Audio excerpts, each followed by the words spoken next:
আসসালামু আলাইকুম ওয়া রাহমাতুল্লাহি ওয়া বারাকাতুহু। অন্য ধর্মের প্রতি সব সময় ইসলাম সহনশীল, টলারেন্স। যদি আপনি দেখতে চান ইসলামের নবী বিশ্ব নবীর দিকে তাকান। আমরা তো সংখ্যালঘুদের রাইটস প্রোটেক্ট করার জন্য কত আইন বানাই, কত বৈঠক করি, কত সংবাদ সম্মেলন করি। বিষ্ণু সাল্লাল্লাহু আলাইহি ওয়াসাল্লাম সংখ্যালঘুদের রাইটস এর ব্যাপারে, অধিকারের ব্যাপারে যে কথা বলেছেন, শুনলে আপনি অবাক হয়ে যাবেন।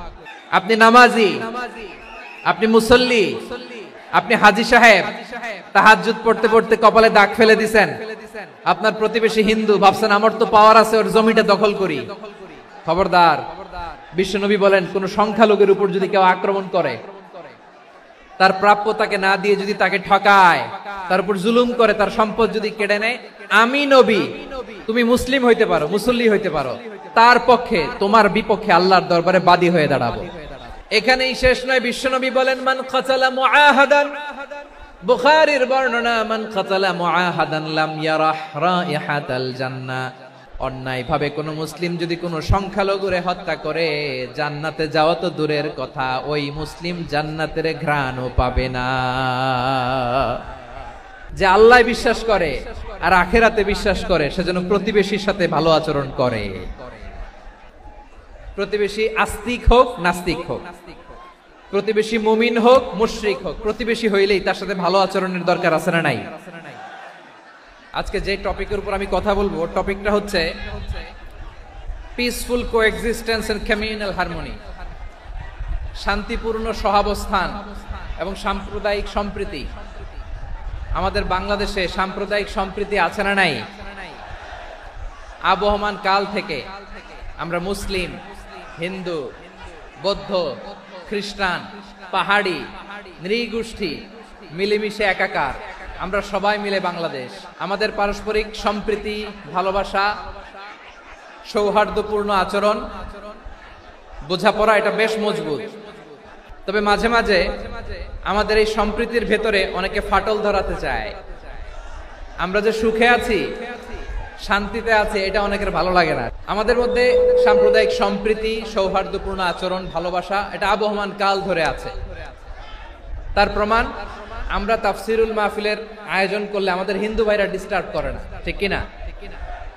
এবং আমি যদি বলি হাত তোলেন, হিন্দু ধর্মের কারা কারা এসেছেন, কত শত কত হাজার যে হাত উঠবে, আপনি অবাক হয়ে যাবেন। আমি চাচ্ছি না হাত উঠাতে। So it's our responsibility to present our religion to our non-Muslim brothers and sisters. আমাদের অমুসলিম ভাই বোনদের কাছে ইসলামের সৌন্দর্য তুলে ধরা, এটা আমাদের দায়িত্ব। We all are the ambassador of Islam. আমরা প্রত্যেকে দায়িত্বশীল, আমরা প্রত্যেকে এক একজন ইসলামের অ্যাম্বাসেডর। আলহামদুলিল্লাহ বলেন। সো আমরা যেন ইসলামের বিউটিটাকে তুলে ধরতে পারি এবং এই যে সম্প্রীতি, এটাকে যেন আমরা অটুট রাখতে পারি। আদতে আদতে বাংলাদেশের ইতিহাস বলে আমাদের দেশে কোনো দাঙ্গা নাই, আছে? আমরা ভাই ভাই, আওয়াজ করে বলুন তো, আমরা কি ভাই ভাই? কিন্তু কিছু দুষ্ট লোক আছে, তারা আমাদের সম্পর্কের মধ্যে ফাটল ধরাতে চায়, মাঝে মাঝে ঝগড়া লাগাতে চায়। দেখবেন পত্রপত্রিকায় দেখা যায় বিভিন্ন ধর্মীয় উপাসনালয়গুলোতে হামলা চালানো হয়। এগুলো রাজনৈতিক উদ্দেশ্য প্রণোদিত, এগুলোর সাথে ইসলামের কোনো সম্পর্ক নাই। এজন্য এই দুর্বৃত্তদের ব্যাপারে আমাদের সাবধান থাকতে হবে, আমরা সংঘবদ্ধ থাকবো। এই যে আমাদের পিসফুল কোএক্সিস্টেন্স, শান্তিপূর্ণ সহাবস্থান, যেদিন হিন্দুদের পূজা অনুষ্ঠান, আমরা ওই দিন তাফসির মাহফিল করি না, ঠিক কিনা বলেন? যেদিন আমাদের তাফসিরুল কোরআনের প্রোগ্রাম, ওই দিন আমাদের হিন্দু ভাইরা ডিস্টার্ব করে না। সুবহানাল্লাহ। হিন্দুদের পূজা অনুষ্ঠানে আইন শৃঙ্খলা বাহিনীর পাশাপাশি মাদ্রাসার ছাত্ররা যে সেখানে পাহারা দেয়। গোটা পৃথিবীতে এই দৃষ্টান্ত আপনি পাবেন। মাদ্রাসার ছাত্ররা, তারা তো কোরআনের ধারক, তারা হাদিসের ধারক, তারা কেন মন্দির পাহারা দিবে? এই সম্প্রীতিকে ধরে রাখার জন্য, এই সৌহার্দ্যকে ধরে রাখার জন্য, আমাদের পারস্পরিক ভালোবাসাকে অটুট রাখার জন্য। এখন বলেন, আমাদের এই ভালোবাসা অটুট থাক, আমরা চাই কি চাই না? আল্লাহ এই দেশকে তুমি বরকতময় করো, বাংলাদেশকে তুমি শান্তিময় করো। প্রিয় ভাইরা, আমি বলেছিলাম আমার আলোচনার বিষয় হচ্ছে শান্তিপূর্ণ সহাবস্থান, সাম্প্রদায়িক সম্প্রীতি। আমরা দেখব ইসলাম আমাদেরকে কি কি দিক নির্দেশনা দেয়। আল্লাহ রাব্বুল ইজ্জা ওয়াল জালাল তিনি ইরশাদ করছেন, ওয়ালা তাসুব্বুল লাযীনা يدعون من دون الله فيسبوا الله عدوا بغير علم كذلك زينا لكل أمة عملهم ثم إلى ربهم مرجعهم فينبئهم بما كانوا يعملون رب العالمين বলেন গোলাম ও আমার ইমানদার বান্দারা শোনো শোনো লা তাসুবুল্লাযীনা ইয়াদউনা মিন দুনিল্লাহ ফায়াসুবুল্লাহ আদওয়াম বিগাইরি ইলম ও আমার বিশ্বাসী বান্দারা যারা আল্লাহকে ব্যতি রেখে দেব দেবীর পূজা করে তোমরা খবরদার তাদের গালি দিও না যদি ওই দেবতাদেরকে গালি দাও তাহলে ভুলবশত শত্রুতাবশত তারা তোমাদের রব আল্লাহকে গালি দেবে ঠিক কি না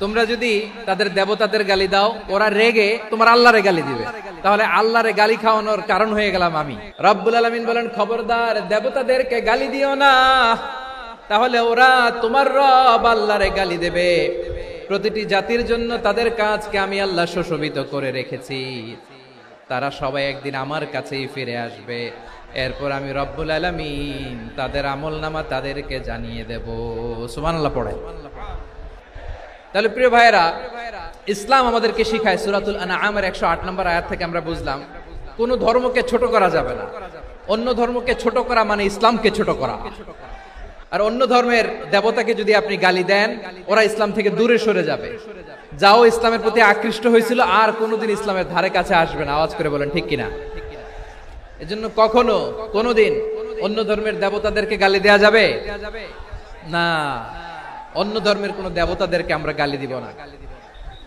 দিব না বরং ইসলামের beauty the beauty of Islam ইসলামের সৌন্দর্যকে আমরা তুলে ধরব আমরা যদি বিশ্বনবী সাল্লাল্লাহু আলাইহি ওয়াসাল্লামের জীবনের দিকে তাকাই তাহলে আমি দেখব বিষ্ণু ইসলাম মক্কাতে কিংবা মদিনাতে অন্য ধর্মের লোকদের সাথে খুব পিসফুলি লাইফ লিড করেছেন হোক মুশরিক হোক খ্রিস্টান হোক ইহুদি বিশ্বনবী সবার সাথে মিলেমিশে ছিলেন আলহামদুলিল্লাহ বলেন ইসলাম হচ্ছে পিসফুল রিলিজিয়ন অন্য ধর্মের প্রতি সহনশীলতার সবক ইসলাম আমাদেরকে দেয় কিন্তু প্রতিটি মুসলিমের এটা মনে রাখতে হবে আল্লাহর কাছে পছন্দনীয় গ্রহণযোগ্য ধর্ম জীবনাদর্শ একটি সেটা হচ্ছে ইসলাম এজন্য রব্বুল আলামিন বলেন ইন্নাদ-দীনা ইনদাল্লাহিল ইসলাম আল্লাহর কাছে মনোনীত গ্রহণযোগ্য অ্যাকসেপ্টেড ধর্ম মতাদর্শ একটা সেটা হলো ইসলাম ইসলাম ছাড়া অন্য কোন ধর্ম যদি কেউ তালাশ করে তার ওই ধর্ম আল্লাহ গ্রহণ করবে না ومن يبتغي غير الإسلام دينا فلن يقبل منه وهو في الآخرة من الخاسرين Whoever seek anything except Islam that won't be accepted from him and he will be loser in the day of judgment কিয়ামতের দিন ইসলাম ছাড়া কেউ যদি অন্য কোন ধর্ম তালাশ করেছে দুনিয়াতে তার এই মতাদর্শ গ্রহণ করা হবে না and he will be loser ক্ষতিগ্রস্ত হাই হাই কোম্পানির ম্যানেজার ওর আমও শেষ সালাও শেষ প্রত্যেক নামাজ শেষে আমরা আল্লাহরে বলি আল্লাহ রাদিতু বিল্লাহি রাব্বা ওয়া বিল ইসলামি দীনা ওয়া বি মুহাম্মাদিন নাবিয়ান ওয়া রাসূলা ও আল্লাহ তোমারে রব হিসেবে পেয়ে আমরা খুশি ও আল্লাহ ইসলামকে ধর্ম হিসেবে পেয়ে আমরা খুশি বিশ্বনবীকে আমাদের রাসূল পেয়ে আমরা খুশি ইসলাম ছাড়া অন্য কোন ধর্ম আমরা গ্রহণ করব না আল্লাহর কাছে অ্যাকসেপ্টেড রিলিজিয়ন একটা সেটা ইসলাম তো বিশ্বনবী সাল্লাল্লাহু আলাইহি ওয়াসাল্লাম মক্কাতে কিংবা মদিনাতে খুব পিসফুলি এক্সিস্ট করেছেন যে কোনো ধর্মের সাথে মিলেমিশে চলেছেন তার প্রমাণ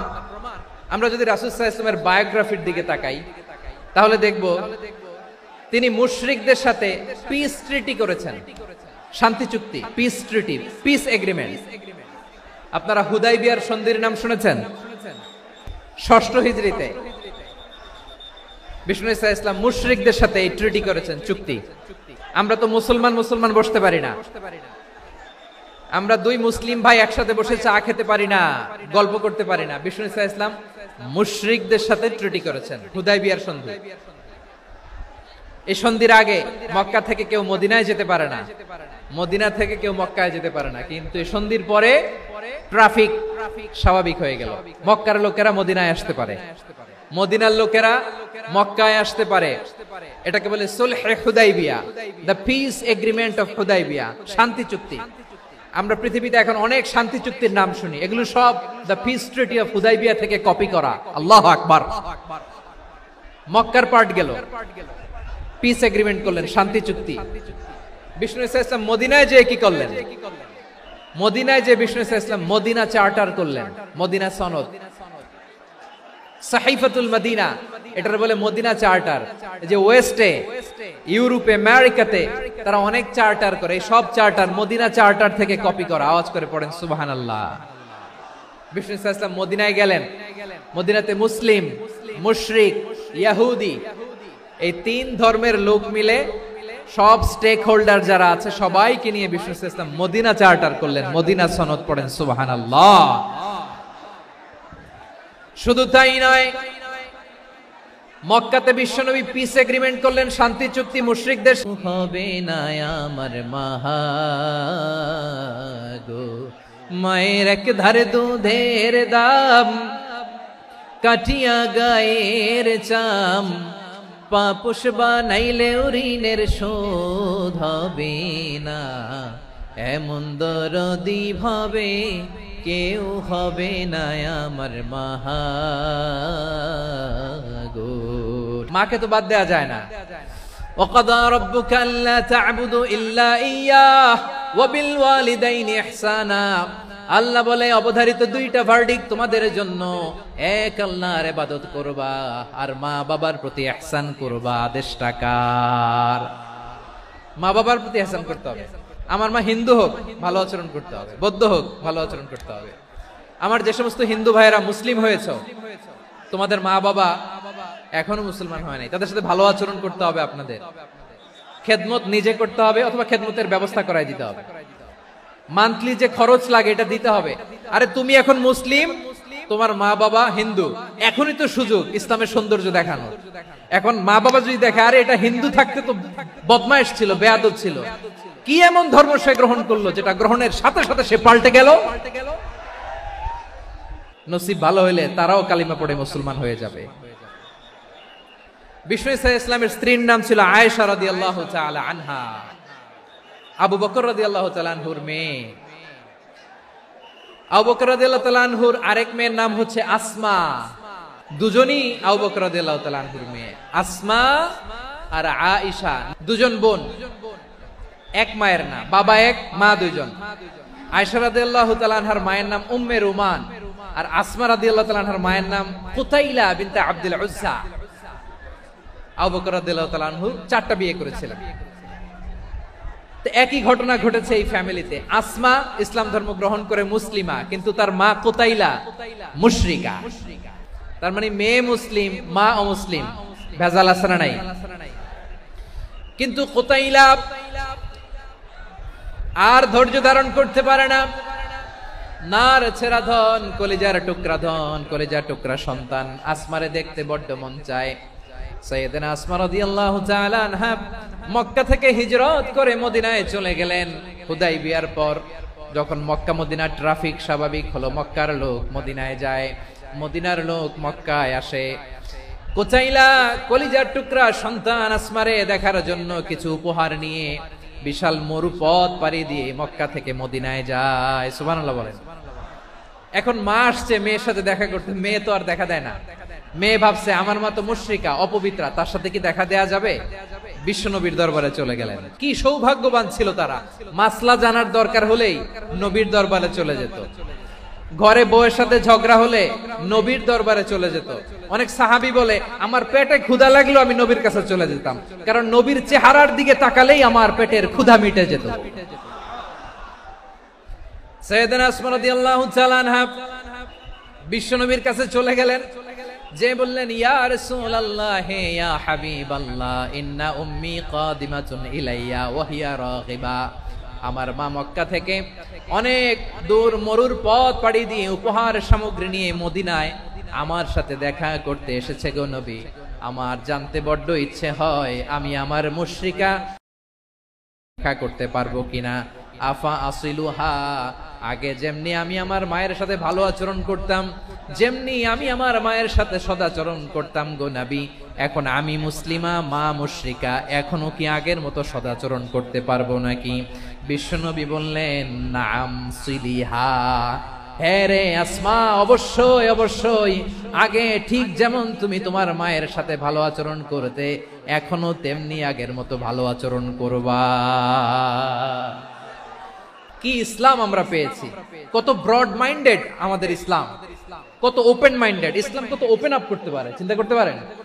বিষ্ণু বললেন হ্যাঁ অবশ্যই, নাম সুলিহা, আগে যেমনি ভালো আচরণ করছো আসমা, এখন ওইরকমই করো, পারলে আরো বাড়ায় করো। তাহলে আমার যে হিন্দু ভাইয়েরা, হিন্দু বোনেরা, ইমানের দৌলতে আপনি ধন্য হয়েছেন, আপনার আম্মা আব্বা এখনো মুসলমান হয় নাই, তাদের জন্য দোয়া করেন আল্লাহ যেন তাদেরকেও ইমানের দৌলত দান করে। এখন বলেন ইসলাম কি ন্যারো মাইন্ডেড রিলিজিয়ান না ব্রড মাইন্ডেড? কতটা ব্রড মাইন্ডেড দেখেন। বিশ্বনবী সাল্লাল্লাহু আলাইহি সাল্লাম অমুসলিমরা যদি নবীকে উপহার দিত, ওই উপহারও বিশ্বনবী গ্রহণ করতেন। সুবহানাল্লাহ পড়েন। আপনার অমুসলিম বন্ধু যদি উপহার দেয় সেটাও আপনি নিতে পারবেন, যেটা নেওয়া জায়েজ। কিন্তু আপনার বন্ধু যদি আপনার মদের বোতল দেয়, নিতে পারবেন না? হালাল যে কোনো জিনিস নিতে পারবেন। বিশ্বনবী সাল্লাল্লাহু আলাইহি ওয়াসাল্লাম অমুসলিমদের দেয়া হাদিয়া গ্রহণ করতেন।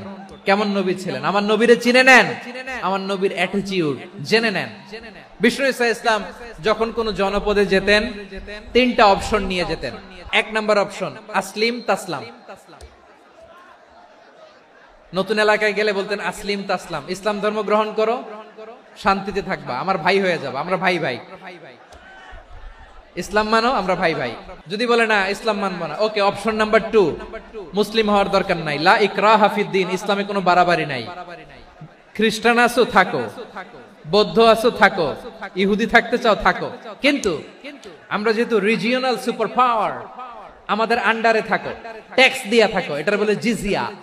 আলেম যারা আছেন বুঝবেন এটার আরবিতে কি বলে, জিজিয়া।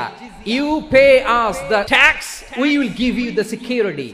তোমরা ট্যাক্স দিবা, আমরা সিকিউরিটি দিব, আমাদের আওতায় থাকবা, কেউ তোমাদেরকে আক্রমণ করতে পারবে না, আমরা নিরাপত্তা দিব। সুবহানাল্লাহ বলেন। ট্যাক্স দাও, আমরা সিকিউরিটি দিব না, এটাও মানি না। বিষ্ণু বলেন তাহলে তলোয়ার আমাদের আর তোমাদের মাঝে ফয়সালা করবে।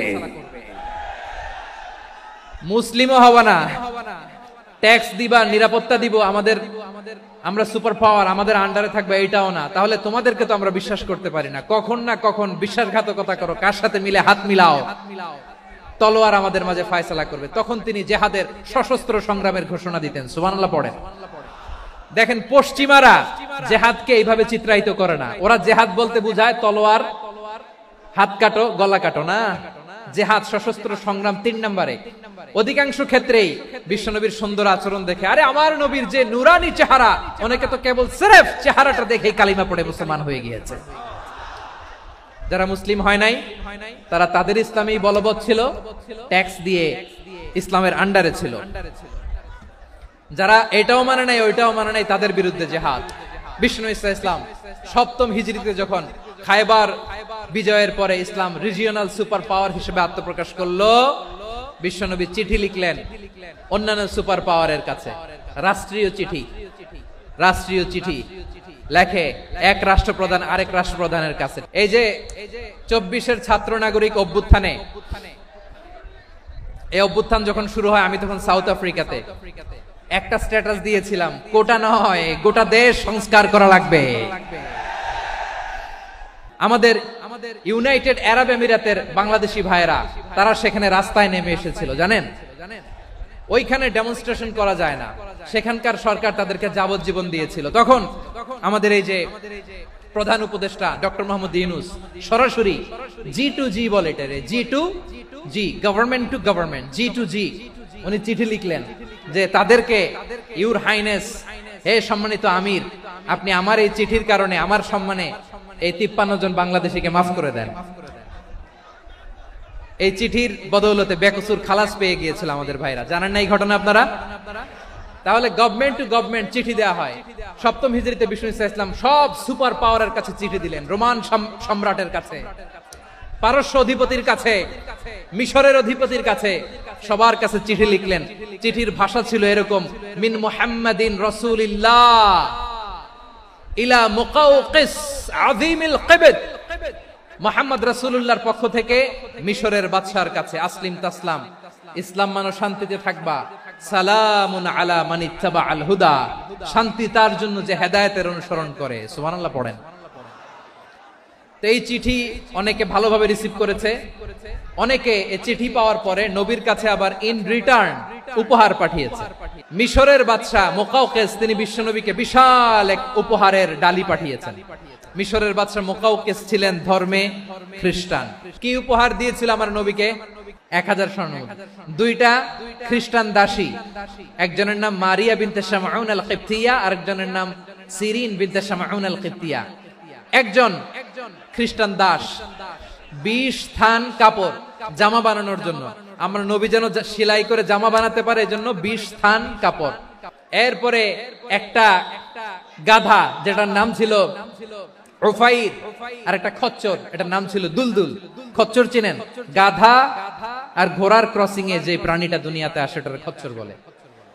তো এই যে সুপার পাওয়ার খ্রিস্টান বাদশার কাছে নবী চিঠি লিখলেন, ওই খ্রিস্টান বাদশা আমার নবীকে উপহার দিল। বিশ্বনবী এই উপহারগুলো সানন্দে গ্রহণ করেছে।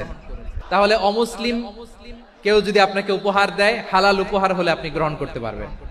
অনুরূপ ভাবে পারস্যের বাদশা, রোম সম্রাট বিশ্বনবীকে উপহার পাঠিয়েছেন। আমার নবী সবগুলো উপহার গিফট গ্রহণ করেছেন। আম্মাজান আয়েশার কাছে মাসালা জানতে চায় মেয়েরা, হে আম্মাজান, অগ্নি উপাসকেরা তাদের ঈদের দিন নওরোজের সময় আমাদেরকে পাখি দেয়, নেওয়া যাবে?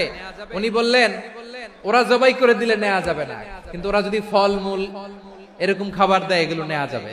তার মানে অমুসলিমদের দেয়া উপহার এটা গ্রহণ করা যায়। শুধু তাই নয়, বিষ্ণু ঈসা ইসলাম অমুসলিমদের সাথে আর্থিক লেনদেনও করেছেন, ফিনান্সিয়াল ডিলিং করেছেন। অমুসলিমদের সাথে প্রয়োজনে আপনি ফিনান্সিয়াল ডিলিং করতে পারবেন। আমরা প্রায় দেখি বাজারের মিষ্টির দোকানগুলো আমার হিন্দু ভাইদের, তারপরে যে বারবার শপ, চুল কাটে যে নাপিত, অধিকাংশ নাপিতের দোকানে কারা? আমার হিন্দু ভাইরা। আপনি চুল কাটতে পারবেন কিনা? পারবেন। তার দোকান থেকে দই মিষ্টি কিনতে পারবেন কিনা? হ্যাঁ, আমার মুসলিম ভাইয়ের দোকান থাকলে ওইটারে আমি বেশি প্রায়োরিটি দিব, ঠিক কিনা?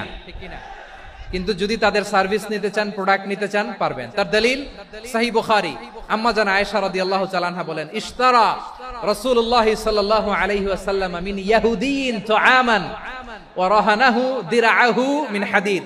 রাসূল সাল্লাল্লাহু আলাইহি ওয়াসাল্লাম এক ইহুদির কাছ থেকে, কার কাছ থেকে? আমার নবী, পেয়ারা নবী এক ইহুদির কাছ থেকে জব কিনেছিল। জব, বার্লি, যেটা দিয়ে রুটি বানায়। ওই জবের দাম দেওয়ার টাকা পয়সা নবীর কাছে ছিল না, ফলে নবী ওনার একটা পোশাককে মর্গেজ রেখেছিলেন, মর্গেজ, বন্ধক, যে এখন এটার দাম দিতে পারবো না, কয়েক কেজি বার্লি নিয়ে যাই আর বন্ধক হিসেবে আমার জামাটা রেখে গেলাম, যেদিন দাম দিব ওই দিন জামাটা ছুটায় নিয়ে যাব। দিরআহু মিন হাদিদ, লোহার তৈরি বর্ম, মানে যুদ্ধের পোশাক, লোহা দিয়ে বানানো। বিশ্বনবী বললেন, কয়েক কেজি জব দাও, টাকাটা পরে দিব, এখন টাকা নাই, বন্ধক হিসেবে, মর্গেজ হিসেবে আমার জামা রেখে গেলাম, যখন টাকা দিব জামা ছুটায় নিব। এ থেকে বোঝা গেল অমুসলিমদের সাথে ফিনান্সিয়াল ডিলিং করা যায়, অর্থনৈতিক লেনদেন করা যায়, কেনাবেচা করা যায়, প্রোডাক্ট কেনা যায়। এমনকি আমাদের মসজিদে নববীতে বারান্দায় আপনারা একটা অটোমেটিক ফ্লাইং আমব্রেলা দেখছেন? সূর্য যখন বাড়ে মসজিদে নববীর বারান্দায় ইয়ার্ডের মধ্যে অটোমেটিক্যালি কিছু আমব্রেলা আছে, শাঁ করে খুলে যায়, আর সূর্যের তাপ লাগে না। আবার সন্ধ্যাবেলায় এই আমব্রেলা গুলো ওরা ক্লোজ করে ফেলে, দেখছেন? এই মসজিদে নববীকে সর্বোচ্চ উন্নত মানের কনস্ট্রাকশন ইনফ্রাস্ট্রাকচারে ডেভেলপ করার জন্য কর্তৃপক্ষ কিছু অমুসলিম ইঞ্জিনিয়ারের, ডিজাইনারের সহায়তা নিয়েছিল। সুবহানাল্লাহ বলেন। কোন দলিলের ভিত্তিতে? এই দলিলের ভিত্তিতে যে বিষ্ণু ঈসা ইসলাম অমুসলিমদের সাথেও লেনদেন করেছেন। আওয়াজ করে বলতে হবে আল্লাহু আকবার।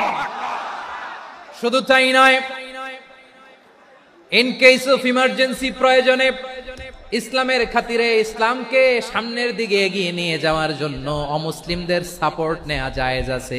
সুবহানাল্লাহ বলেন। অমুসলিমদের সাপোর্ট নেয়া, তাদের থেকে অর্থ নেয়া, পলিটিক্যাল সাপোর্ট, পলিটিক্যাল অ্যাসাইলাম নেওয়া জায়েজ আছে। আমাদের অনেক বিশ্ববরেণ্য দায়ীরা আমেরিকায় অস্থায়ীভাবে অ্যাসাইলাম নিয়ে থাকে, নিজের দেশে গেলে ফাঁসিতে ঝুলাই দিবে।